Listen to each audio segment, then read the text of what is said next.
Graça e paz, irmãos, tudo bem com vocês? Muito obrigada por acessar o canal. Deus continue abençoando a sua vida e a vida da sua família. Bom, queridos, a nossa devocional de hoje está baseada no capítulo 32 do livro de Êxodo. É a passagem que trata sobre a criação do bezerro de ouro. E a princípio eu não estarei fazendo a leitura de todos os versículos para vocês, mas é importante que a gente entenda o contexto, né? O que é que acontece nesse texto. Bom, o que acontece é que Moisés, nesse momento, havia ido para o monte, inclusive nesse contexto que ele vai receber as tábuas da lei. E aí as pessoas, né, o povo de Israel começa a ficar preocupado. Eles começam a ficar preocupados porque Moisés ainda não havia voltado. E aí eles se dirigem a Arão, que era o sumo sacerdote na época, inclusive instituído por Deus.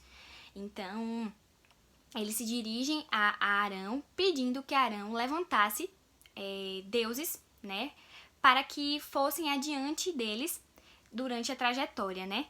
E porque eles não sabiam o que tinha acontecido com Moisés, já que ele estava demorando tanto, eles não sabiam se ele voltaria ou não. E por isso eles fazem esse pedido a Arão. Arão, enquanto sacerdote, orienta que os homens, né, levem até ele as argolas de ouro das mulheres, dos filhos e das filhas. E dessa forma é feito pelos homens. Eles recolhem as argolas e entregam a Arão. E aí Arão constrói o bezerro de ouro. Logo depois que ele constrói o bezerro de ouro, ele ergue um altar e todas as pessoas que falaram com ele, né, muitos, né, da comunidade, do povo de Israel, se prostram diante do bezerro de ouro, fazem sacrifícios, holocaustos, enfim, adoram aquela escultura, né, aquela imagem. E nesse momento também, Deus, o nosso Deus, ele se dirige a Moisés e ordena que ele volte, porque o povo havia se desviado, havia saído do caminho estabelecido por ele.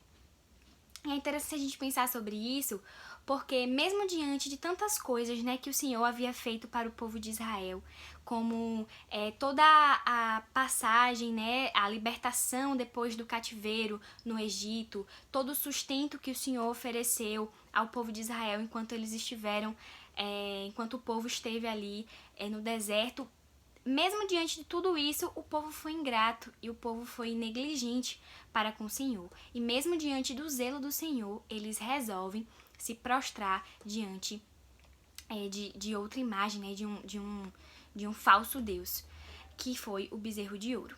E esse texto, ele nos ensina sobre a idolatria. Esse é o tema central dessa passagem. E muitas vezes, principalmente no nosso meio cristão, principalmente no meio protestante, muitas vezes nós temos a ideia de que a idolatria é um pecado externo, ou seja, é um pecado relacionado tão somente ao culto, dirigido a uma escultura ou a uma imagem, enfim, a gente condiciona muitas vezes a ideia de idolatria somente a utensílios, objetos, imagens, enfim, rituais ou coisas do tipo. Porém, né, no entanto, a idolatria, ela possui um conceito muito mais profundo. Na verdade, a idolatria, ela é um pecado que nasce no coração. O nosso entendimento sobre idolatria é que a idolatria é um produto das mãos, mas na verdade, né, a palavra nos ensina sobre isso. Quando a gente se debruça, né, sobre as escrituras, a gente aprende que na verdade a idolatria é um produto do coração. E Deus nos alerta quanto a isso em vários momentos, né, em várias passagens na palavra dele. Por exemplo, nesse momento quando Deus trata aqui em Êxodo, Deus também vai tratar sobre isso no livro de Isaías, de Jeremias, e é por isso que o Senhor nos alerta também através do profeta Ezequiel. Se você puder, você lê depois o capítulo 14 do profeta Ezequiel, e o Senhor, né, falando ao povo de Israel, vai usar justamente esse termo, essa expressão, ídolos do coração. Quando ele vai tratar de pessoas que estavam criando ídolos em em seus corações no meio do povo de Israel. Então o Senhor nos alerta quanto a isso. A palavra de Deus nos ensina que a idolatria é sobretudo um pecado que nasce do coração. E o que é um ídolo? Um ídolo é tudo aquilo que não tem a dignidade de Deus, que não tem a excelência do nosso Deus, mas que muitas vezes é tratado e até amado como se fosse Deus. E no mundo que a gente vive, queridos, na sociedade que a gente vive hoje, existem muitas coisas que podem ser importantes ao ponto de se tornarem centrais em nossas vidas, de se tornarem o centro das nossas vidas, ao ponto da gente doar toda a nossa vida em prol disso, da gente doar todo o nosso tempo, investir todo o nosso tempo, a nossa energia em prol disso. E é por isso que nós precisamos pensar sobre isso e nos questionar. Quais têm sido, muitas vezes, os ídolos que nós temos criado em nossos corações? Será que são pessoas, né? Personalidades? Será que são profissões? Será que são as carreiras, o dinheiro? Será que são conceitos? Será que são muitas vezes princípios, né? Que nós colocamos em um pedestal que não deveria existir? Carro, até a própria família, bens materiais, dons e talentos, e principalmente o que é bem comum, o nosso próprio ego. Será que essas coisas não têm se tornado ídolos na nossa vida? Será que não tem tomado um lugar central em nossas vidas? Porque nós precisamos agir, e é isso que nós precisamos aprender com essa passagem, diferente do povo de Israel.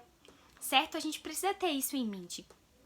E é claro que todas essas coisas que eu listei, algumas delas são muito importantes, algumas fazem parte da nossa vida, né? São naturais no curso da vida, porém, nós precisamos ter cuidado para que elas não se tornem ídolos em nossos corações.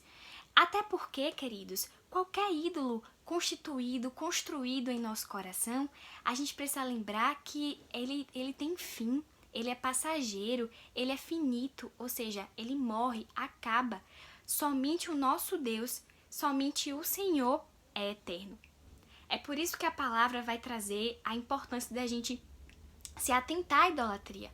Lá na primeira carta de João, no capítulo 5, no versículo 21, a palavra diz: Filhinhos, guardai-vos dos ídolos.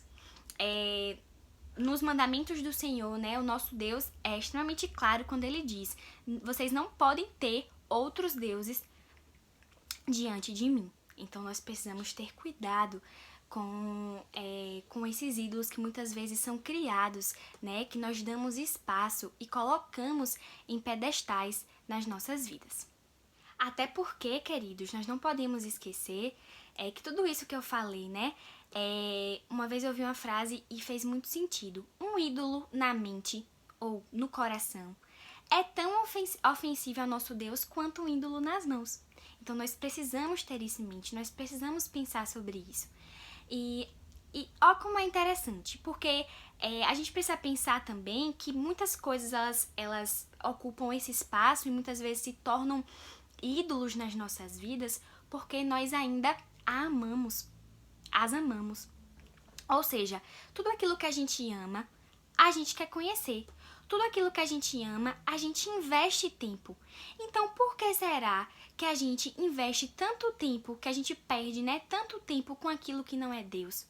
Porque a gente ama essas coisas, porque a gente coloca essas coisas como papéis, como coisas centrais em nossas vidas. E nós precisamos compreender que, sobretudo, o cristão deve amar a Deus sobre todas as coisas. Então, nós precisamos ter cuidado com isso, porque nós não podemos nunca esquecer que há somente um Deus, o Deus vivo e verdadeiro, aquele que é eterno, que é imutável em si mesmo, que é infinito, que é santo, que é soberano e que é o único digno de ser louvado e de ser adorado. Amém? Então, desejo que Deus continue abençoando a sua vida. Compartilhe esse vídeo, compartilhe o canal com o máximo de pessoas que você puder. e que você tenha uma semana abençoada.